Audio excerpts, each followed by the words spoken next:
Нет, уважаемые, спасение утопающего – дело рук самого утопающего. Злейший враг человека в любой чрезвычайной ситуации – это хаос. А мастер-класс на тему хаоса сквозь призму своего предмета. Одно из заданий педагогического марафона «Соты». Команда учителей «Прорыв» из Караидельского района не первый год показывает свои творческие и профессиональные способности на этом конкурсе. Нас участников 5 человек, но на самом деле наша команда очень большая. Конечно же, это поддержка наших коллег, поддержка нашего района.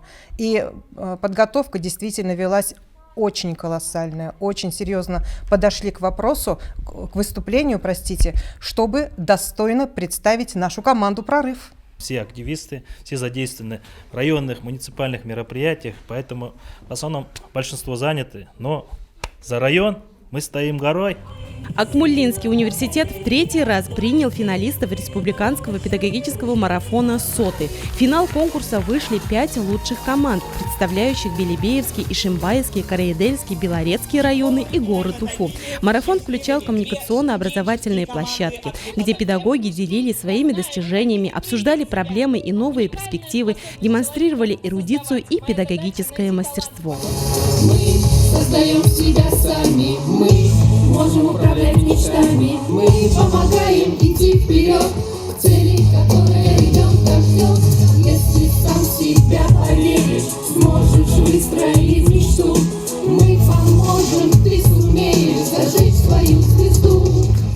На финальном этапе педагоги прошли несколько испытаний. Команды в яркой и необычной форме представили систему образования своего города или района. На конкурсе «Современные технологии и эффективные методики» команды, состоящие из педагогов различных специальностей, должны были сообща раскрыть тему хаоса в формате мастер-класса. А в рамках кейс-чемпионата каждой команде за короткое время необходимо было найти выход из образовательной ситуации, в которую может попасть педагог.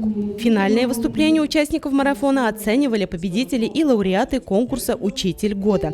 Победитель 3-го республиканского педагогического марафона «Соты» будет назван на церемонии награждения конкурса «Учитель года Башкортостана».